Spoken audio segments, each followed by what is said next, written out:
It is Tuesday, and this is Vetted VA Live. Every week, we get together with 2 to 3 experts from the community and go through a topic of importance, things that are coming up in the forum, questions being asked, and just things that are important when you're out buying and borrowing in today's market. So tonight, we have a nice representative sample from around the country. On the far side of the country, we've got Thomas Sloan is in New Jersey.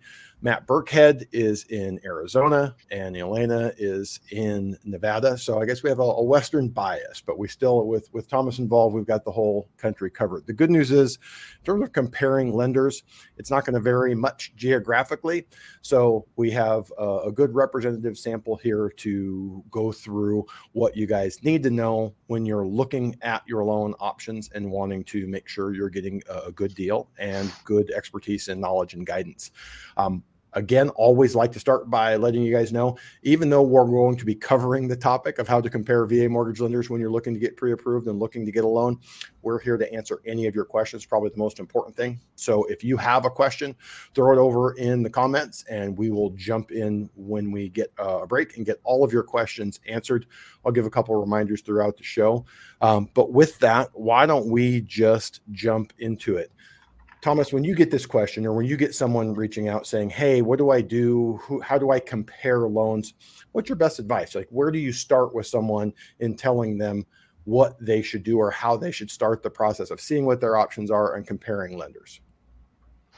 I like to use the term, looking at rate is a very A to B conversation, and, getting a mortgage is an A to Z conversation. So it's important to, have a conversation with a lender that you feel a connection to, that you trust, and that you can have a conversation with that's fluid, right? And then go into the rates and the costs and the fees. When we're looking at these things, I'm making sure that they understand that APR and interest rate is a very different thing, but it's a good guide just to kind of see where they are on cost and rate. So the bigger the gap, the kind of higher the fees. Well, here in Vetted VA, we are dealing with a lot of first-time buyers, a lot of repeat buyers, a lot of move-up buyers, people getting PCS'd around the country. So a good mix, but even your typical buyer, they don't do this very often. 3 years, 5 years, 7 years. So it's hard to become really experienced at that. Matt, is that a question that you find a lot, that you pick up the phone and someone just kind of jumps right into, what's your rate? What's the APR on that? And it's an important conversation. That's the measurable that everyone ends up with on their loan. But is that something that you're fielding a lot? And how do you handle that conversation? And what, in addition to the interest rate and APR, is important to a borrower? Yeah, I mean, people ask that a lot because that's kind of the shiny object, or what's advertised a lot, marketed a lot. And so that's really on people's mind, first thing. What I like to do is have maybe a 20 or 30-minute conversation about their total situation, right? Because, there's probably over 24 things that go into interest rate that a lot of people don't realize. And so figuring out what their situation is, that way I can better, talk to them about what makes sense for them. And, some rates may not make sense while others do. Well, let's talk about that a little bit, because I think it's important. When I do a pre-approval, when someone calls, I like to start just by saying, what questions do you have? And then can you tell me what you're looking to accomplish? But like you said, that first 10, 15, 20 minutes of conversation sort of opens up additional things that are important and will dictate where we go with interest rate. So again, when VA loans, almost everyone's doing a fixed rate. They might be doing a buy down. They might be doing a different term. But Elena, how does that conversation go when you're first talking to someone? What additional things besides just VA 0 down 30-year fixed rate? What does that conversation look like with the veteran, the initial conversation?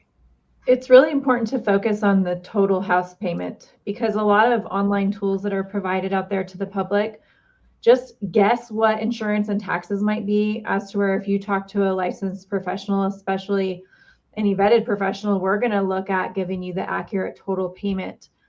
There's a lot of areas also where taxes aren't just a cut and dry calculation. So you have to be really careful about making sure you know someone that you're speaking to that is privy to those things.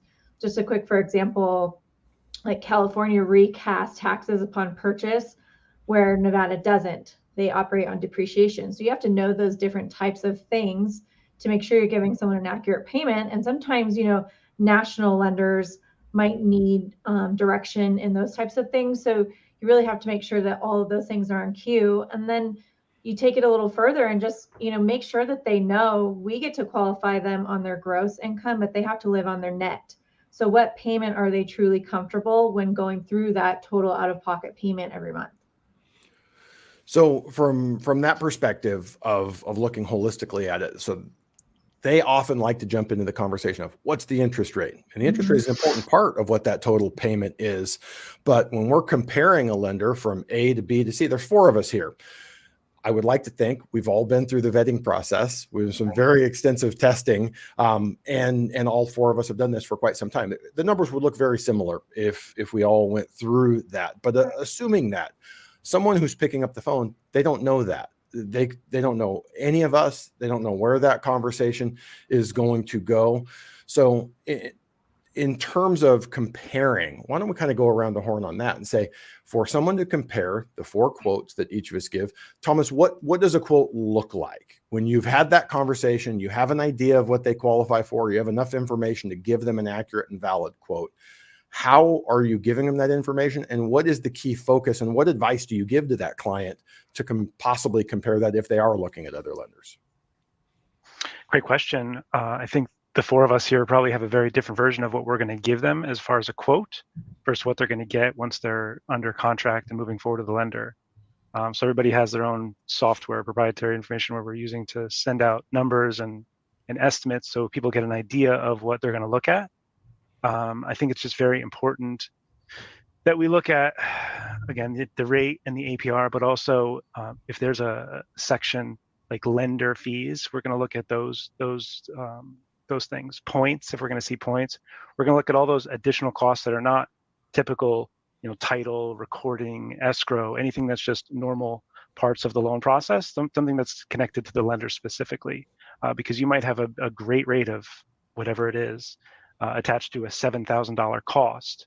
And if you're just so focused on that rate and you're not seeing that whole picture, you might go down a road that ends up costing you way more in the long run.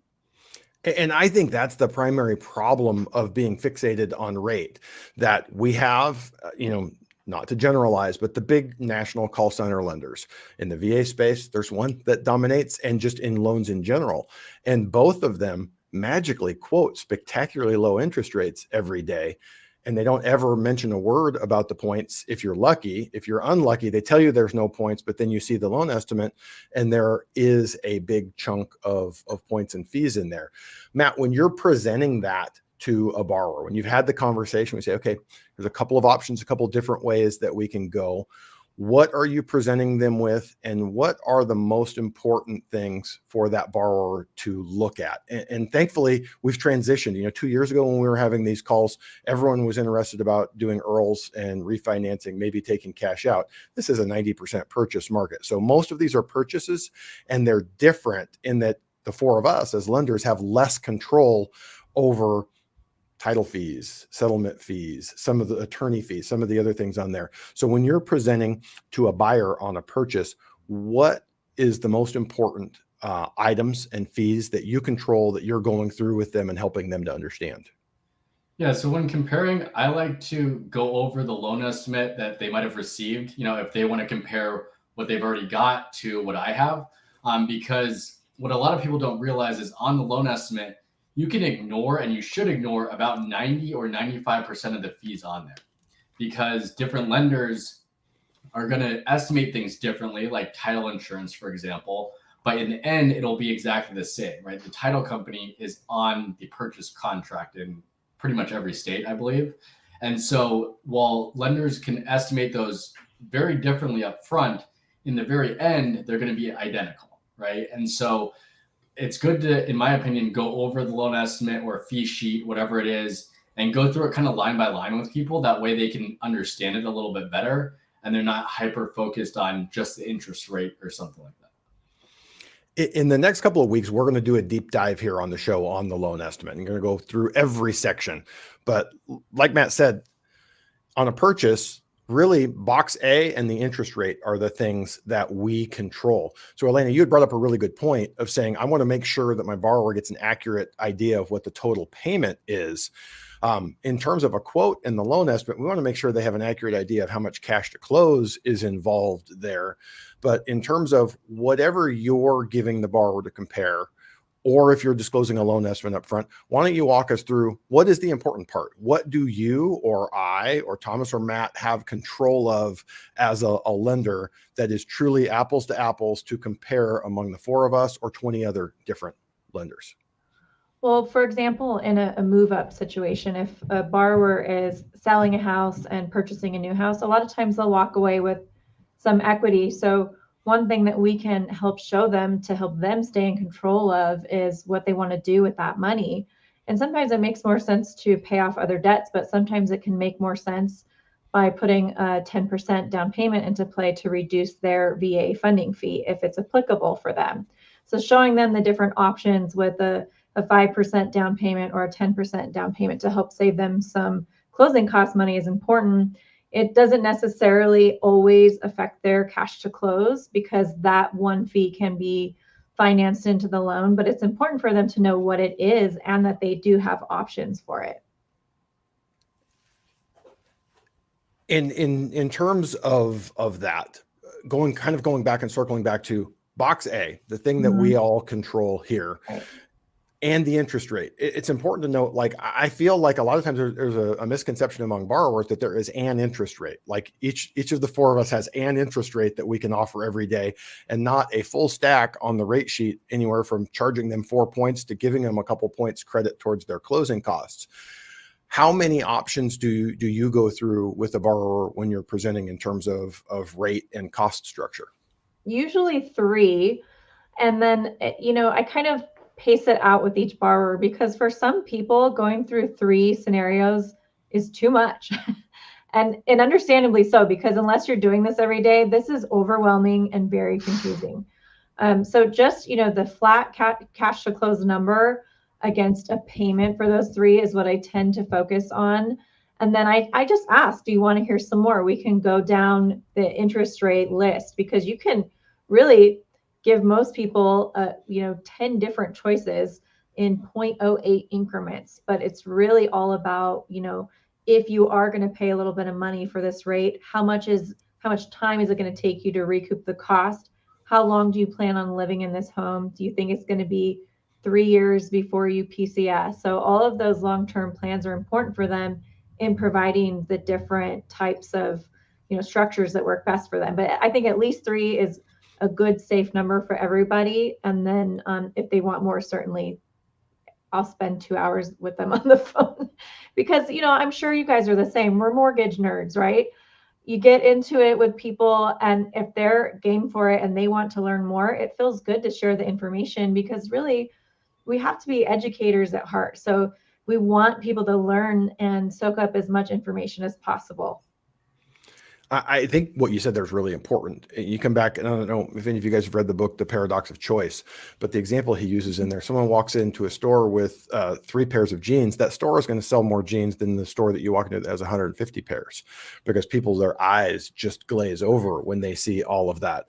So it is really important when you are working with a lender that you're getting numbers that you can compare from one lender to another, but that you're comparing the options that they have. Like I would say so much of the big national call center lenders that we come up against, they don't give any options. Here is the option that you have today. And it's generally loaded with points to have a lower interest rate, which can be appropriate, but that needs to be your choice. So for me, like what I love going through is, okay, I'm going to start with maybe just 2 options of showing, here's if you want to pay the point and we get a really attractive rate, and here's if I want 0 points. Now, of those 2, which is more appealing to you? And they can kind of guide you from there what they want to see. Some of them are like, no, I want that lowest rate. I don't care how much it costs me. And other borrowers are like, oh, heck no, that increases my cash to close by a lot from that perspective. Matt, you had brought up an important point there in that we don't control the vast majority of the items. We as lenders don't control the vast majority of the items on that loan estimate.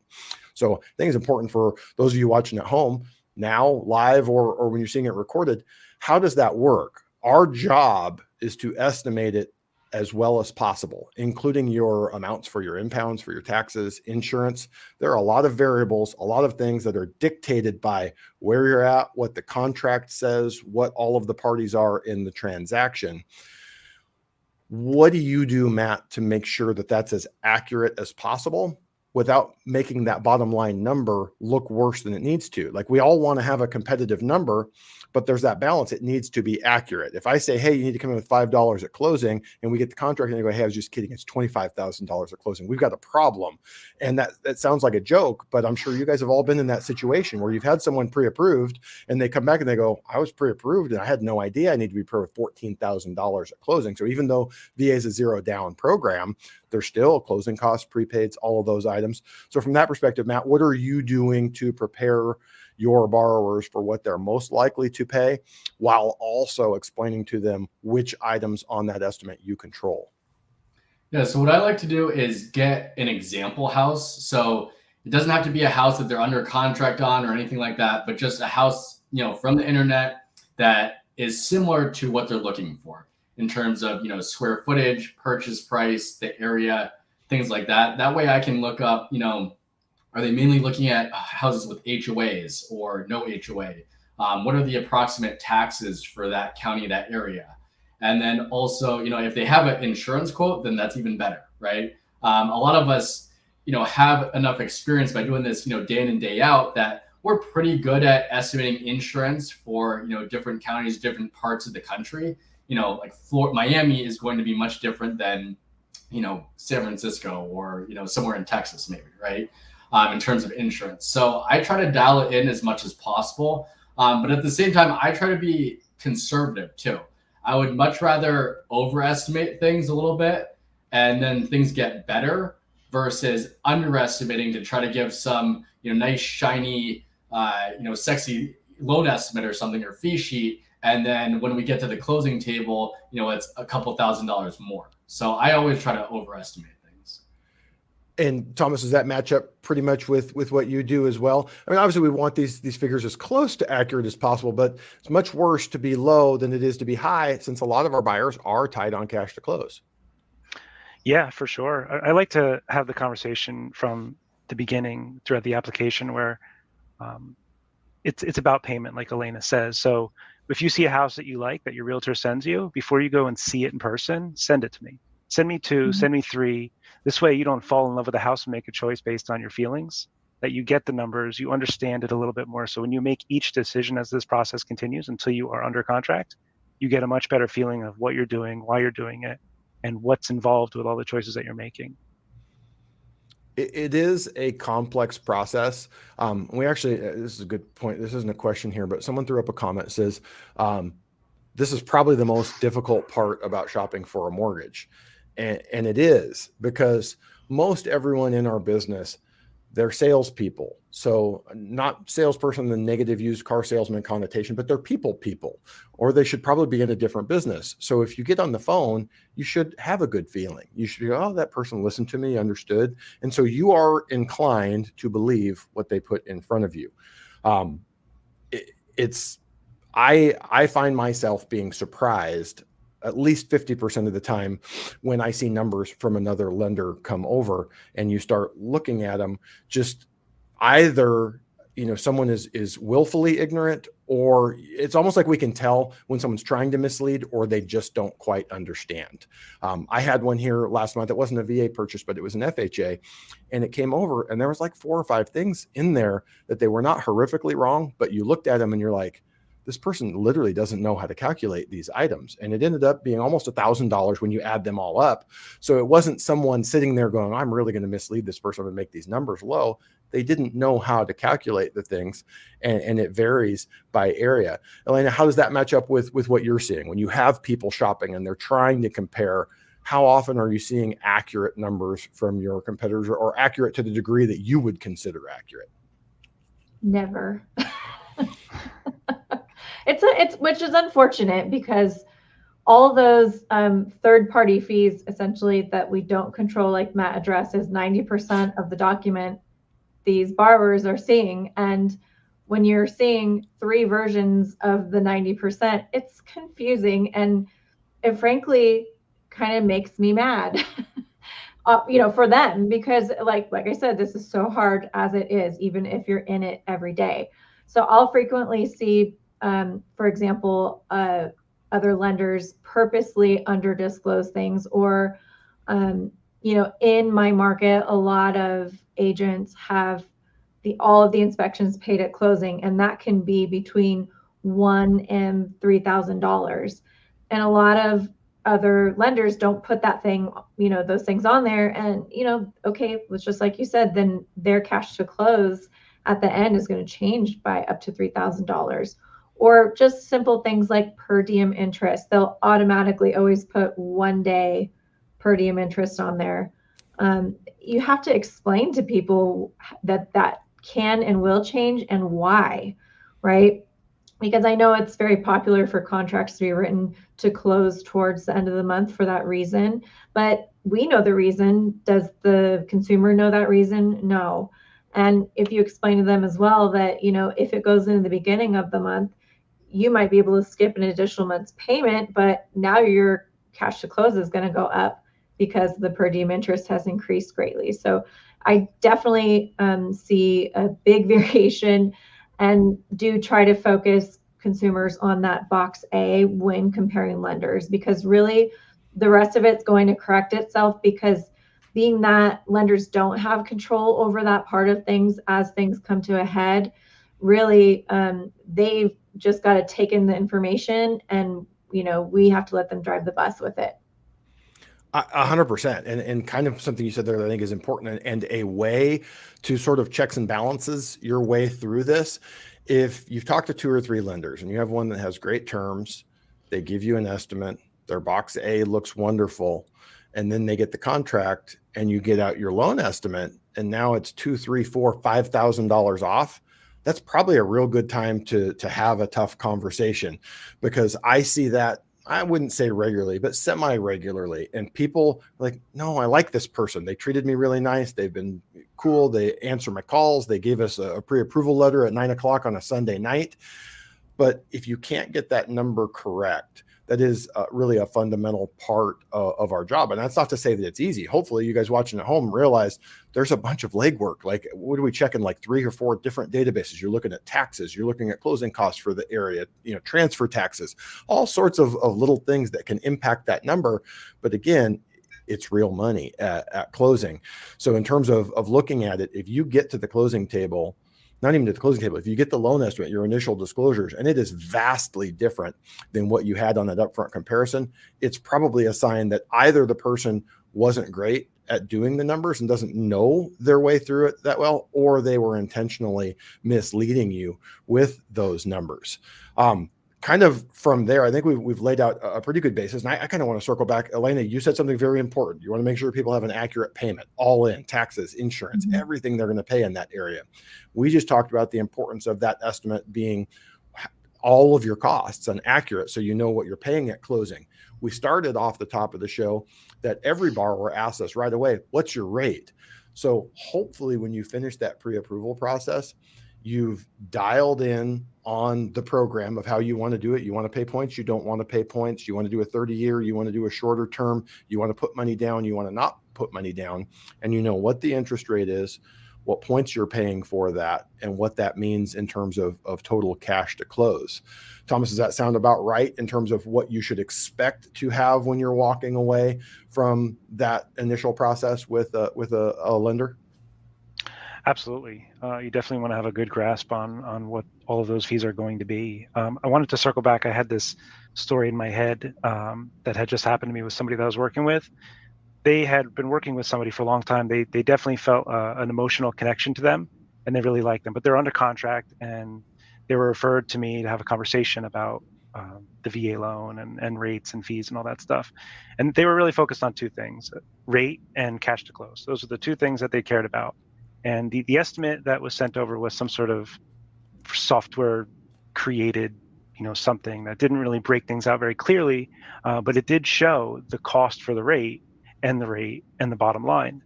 And he saw the rate and he saw the bottom line, but the cost of the rate was $8,000. I showed him my estimate, and I showed him the exact same rate for zero cost, $0.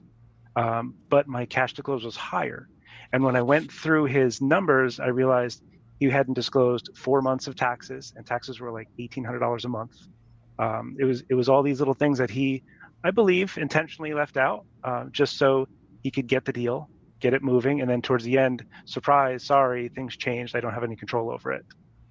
So I think it's really, really important to have conversations with people, and that you like them, but also that they explain things to you in a very, very clear manner. We had one. It's funny, that reminds me of a story. It's about before COVID. So 2018, 2019, we had a client on a VA purchase that we had locked in on a Friday because rates were going up. On Monday, rates were a little bit worse, but he called and said, hey, need to cancel my transaction. We found a better payment. And I said, okay. So he says, I need you to release the case number so that the new lender can order the appraisal. And we find out it was the biggest retail lender in the country, the one that bombards the world with commercials every day about how fast and easy their loans can be. And I said, not a problem. Send over the loan estimate. Just want to look at it, verify that we're talking apples to apples and we're all on the same page, and we'll release that case number for you. So sure enough, it comes over and the interest rate was an eighth higher. We were charging 0 points. They were charging a point, and the cash to close was lower and the monthly payment was lower. And you look at it, and obviously everything was horrifically wrong. Back to Elena's point in terms of the monthly payment, in California, you're going to get assessed at the new purchase price. Well, the person he was buying the property from had owned the home for 40 years. Their taxes were like $120 a month, where his taxes were going to be $450 a month. They disclosed them at $120. So that obviously changed the amount in the impound. And you walk through that and you're like, that in that instance was nothing other than an intentional way of trying to mislead you. Now, the borrower should have known that a higher interest rate and paying points is not going to lead to lower cash to close and a lower monthly payment. And he did when we walked through that. But those are the things that you really want to look at. And I will say, most of the times, I don't know about you guys, but when I look at numbers, it's more just errors of ignorance versus intentionally misleading, but it can be that way. So from that perspective, I think it's a good point to jump off. Matt, how many lenders should a borrower talk to? From like my perspective, if someone comes to me, they don't need to talk to anyone else. If someone talks to one of you guys, they don't need to talk to anyone else. I know that, but they don't know that. There's no point of reference, no point of comparison. So to me, one is not the right number, because you have no point of reference. What do you usually recommend, Matt, when you're talking to people about how many lenders they should talk to before making a decision? Yeah, so I think part of it depends on what type of lender you're talking to. So for example, if you're talking to a mortgage broker and they have access and are able to shop for 50, 60, 100 different lenders, you don't really have to talk to a dozen different mortgage brokers, right? Because we all pretty much use the same lenders. Now, if you're talking to someone who's not a broker, then maybe you want to talk to 4 or 5 or so, because they're only able to offer, mortgages through their specific lender. So I think that does, play a role in it. But usually I would say 3 or so. You probably have a good idea, 3 or 4 max. You don't really have to talk to a ton of different people. I think once you get an idea of who can do what and who you're comfortable with, then you should make a decision from there. And it kind of goes back to that paradox of choice. If you talk to 5 people, it's going to be hard to remember who told you what, who you vibed with, who you thought was the best fit. But again, if you only talk to one person, that number can vary a lot. Vetted VA runs the numbers on a regular basis. It doesn't just measure the folks inside of the vetted VA community, but outside. And that range can literally be from the best to the worst, like 1% in interest rate. As crazy as that sounds, like I don't even think our rate sheet generally varies that much in a given day, but seeing that lenders are out there doing that. With that in mind, Elena, let's say someone is going to sit down, do their work, and they're going to call 3 lenders and start that process and do a comparison. What do you recommend to them, and what should that process look like? I always tell them it's about not just the fees and the rates. It's also about the experience that you want to have basically put yourself through as a consumer. So I always suggest talking to a vetted VA broker, anyone, and then to check out an online only experience. And there's a lot of those that you can just go on and never speak to a person. Some people like that experience, so it's nice for them to see that, and then to call another, like you said, a national larger company, because just like Matt said, you want to get the variety in there for them, and that way they've got the three things to compare to, not just in the way of numbers but in experience. And you can also have them, while they're going through that process, look at, references or reviews for each. Obviously, if you're dealing with a smaller mortgage broker or a smaller company, you're not going to see 60,000 reviews, right? But you can certainly look at what's being said online in regards to past experiences from other consumers speaking with them and having used them before. And it's the same thing with the national and online lenders. I think that all of those things are important to check in regards to the variety. The online lender, the local lender, get the national experience, and check everybody's reputation while you're at it. Because if you're going to put yourself through that, at least see who you're going to be dealing with. One of the things that I think consumers aren't aware of, which we deal with it so much that I just think our NMLS number has to go on everything. So you have both the NMLS number for the company and the number for the individual. So both of those are important. The company matters. Matt pointed out it can be a broker, and so that lender or loan officer can have multiple options. They can have only one option. But the important part is you can look up and see a 10-year work history, and they have to say everywhere they've been. And some of these big lenders, you will be shocked to find out that your loan officer within the last 1 to 2 years was working at GNC or delivering pizzas and any number of things. That it sounds crazy and you laugh and you think, well, you're making jokes. Kind of, but like if you get at the big call center lenders, they're built around 2 or 3 different cities in the country. There are not that many loan officers in those cities. They are having to constantly recruit and manufacture loan officers. You can tell that other than Elena, the three of us are not the youngest people in the world, meaning we've done this for a long time. It's not 6-8 months in the business. And there are certain things that it just takes that amount of time to learn. One of the things when I'm talking to someone and saying, hey, a VA loan is unique. So in addition to just how long have you done this, tell me about your company. What experience do you have with VA loans? How many VA loans do you close in a year? Because that specific experience is important above and beyond just having done loans for 10, 15, 20 years. Thomas, do you have any specific questions or advice that you give to buyers when they're looking at comparing different lenders, things they should be asking and going through with the lender that they're talking to?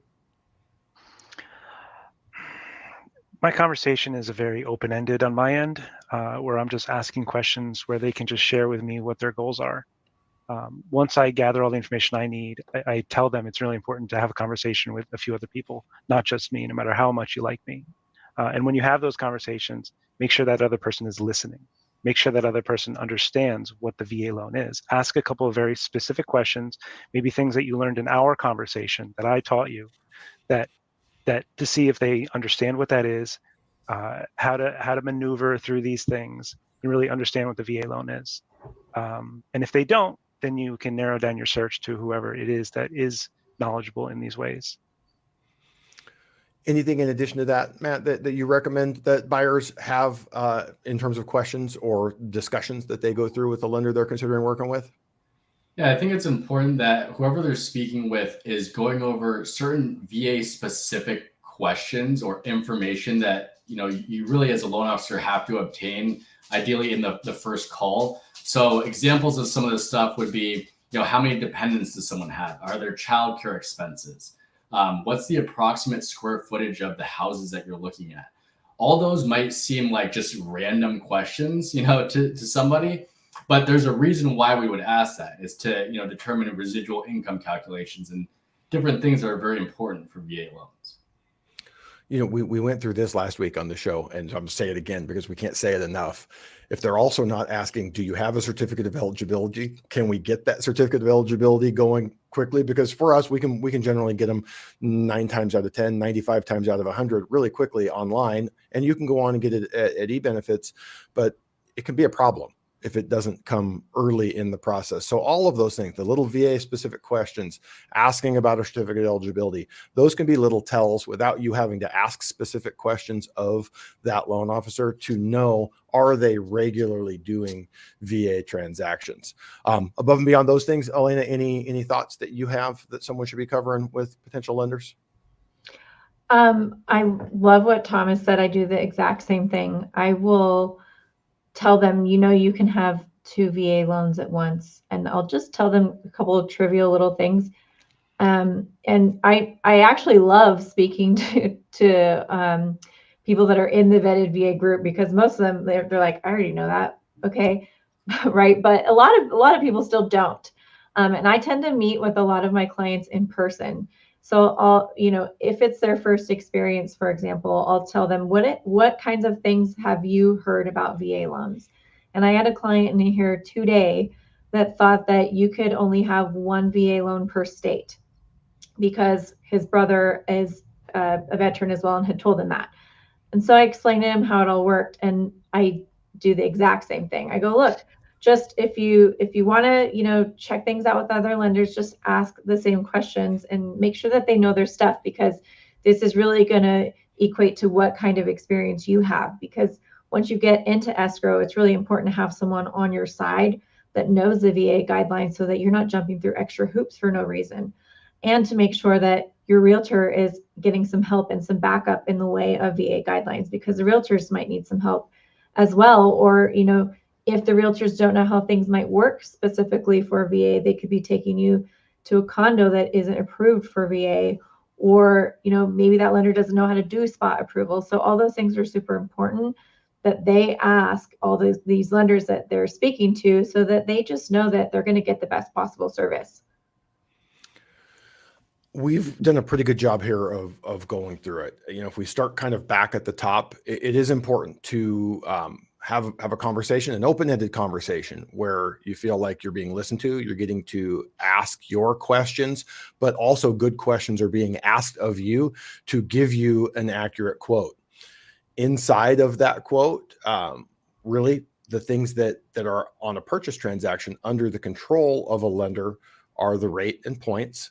But it is important that they're able to quote you an accurate payment and all of the third-party fees so that you know how much cash to close you're looking at. So in terms of making your comparison, I think we've got a lot of really good advice today of how to make those phone calls, who to have the conversation with, what questions to ask them.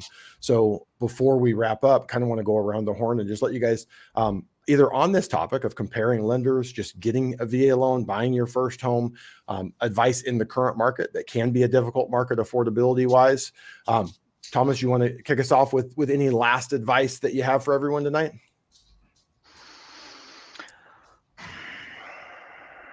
I think it's really important to build a relationship, right? This is a relationship business on our end. I think it should also be a relationship business on the consumer's end, right? So whoever you're working with, whether it's the realtor, the loan officer, your team, when you're building them, make sure that you're connected to them and that you trust them and that they take the time to explain things to you so that you understand them. And that when you do have to ask a question a third, a fifth, a 12th time, that they are slowly taking their time to explain things with as much patience as possible, because that should be a telltale sign that your experience, your needs are taken care of for sure. How about yourself, Matt? So I think the biggest mistakes I've seen when people are trying to compare different lenders is one, comparing 2 different interest rates, because those by nature are going to have, if you compare, let's say a 7% and a 6.5%, those are going to have different costs associated with them. So you would want to compare, the same rate when you're comparing 2 lenders. The other thing that I see people get tripped up on is in box A, certain fees being bad fees or normal fees, where let's say an underwriting fee is $1,000, and that's a so-called normal fee, but then there's $3,000 in points, right? Now, is that any different than, let's say, $3,000, underwriting fee and $1,000 in points, right? The number of points or the total amount in box A is really what matters, right? It doesn't really matter what you call it, underwriting, origination, discount points, right? All that added up, you want to look at the total. So I see that a lot because, certain lenders know that people have a negative stigma on points or some other thing, right? And so they kind of try to say it's a bad thing when really you want to look at the total. And then also looking at the total cash to close as being the only deciding factor of, this lender is 15,000, another lender is 12,000. The one that's 12,000 must be better. So those are the three things I would say people get tripped up on the most. And I would like to just get a red highlighter and go over the first part. It doesn't matter what those fees are in box A. That's the cost for the rate. What's the rate? What's the cost for the rate? You call it anything you want. The example I like to use, I saw one like 6 or 8 months ago. Someone had a $100 Encompass technology fee in there. For those of you watching at home, you have no idea what Encompass is. That's the software that we use to do loans, and it costs money. So apparently this lender thought that you should pay that as a line item. And at first I was like, that's the most absurd thing I've ever seen. Why would they try and do it? And at the end of the day, I'm like, I don't care. It's comparable to any other lender by adding everything in box A and that rate and looking from one to another. It may be a sign that they're nickel and diming you, but if they had the lowest cost and they wanted to have a goofy $100 fee in there, it doesn't matter. So I love that point. Elena, we will let you have the final word tonight. I would say, just to fluster everyone even further, you have to know that until you're in contract, all of this means not much, because until it's locked in and you have a purchase contract, things will change. So expect some change, and it might be best to go back to the 1 or 2 lenders you felt comfortable with once you are in contract, and you want to make sure to get a locked loan estimate once you're at that point. Absolutely. I think I will close with the 4 of us are kind of coming from the same spot. Like we see, and the numbers are tracked inside the vetted VA community. So when we look at them and we see, if you talk to the 4 of us, our numbers are all going to be really similar. Someone's going to be the lowest, someone's going to be the highest, but they're going to be very similar. So for us, it's easy to say, go with the person that you have the best rapport with, that seems to have the best knowledge and experience and understands your situation, because we know it's going to be a very narrow margin between best to worst. That's not always the case out there. And I do happen to know lenders that are really, really good, and they work for really, really high priced lenders. And it could be a half point difference in rate or 2 points difference in fee. And I don't know that anyone is worth that. But I've also seen people come to me at the end of a transaction where they went with the cheapest lender and had the worst experience in the history of the world and feel like I would have happily paid a 0.5% higher interest rate. So know your buying criteria, know what's important to you. Talk to at least more than one lender, have this comparison, go through the numbers, and it should work out well for you. Inside the vetted VA community, we have a cheat code for you in that you can go to the map. We have lenders in every state that can help you. If they're not in those states, they're licensed and approved in those states. So at least include one of those in your search if you're looking for a VA loan, and all of them can help you with non-VA loans, but most of the folks here in the vetted VA community are VA eligible and looking for that. So appreciate the 3 of you spending the time with us here, sharing your knowledge and expertise. We will be back next week, and I think next week we are talking about the loan estimate, but that may be the following week. So thanks for showing up, thanks for watching, thanks for asking questions, and we will see you guys next week.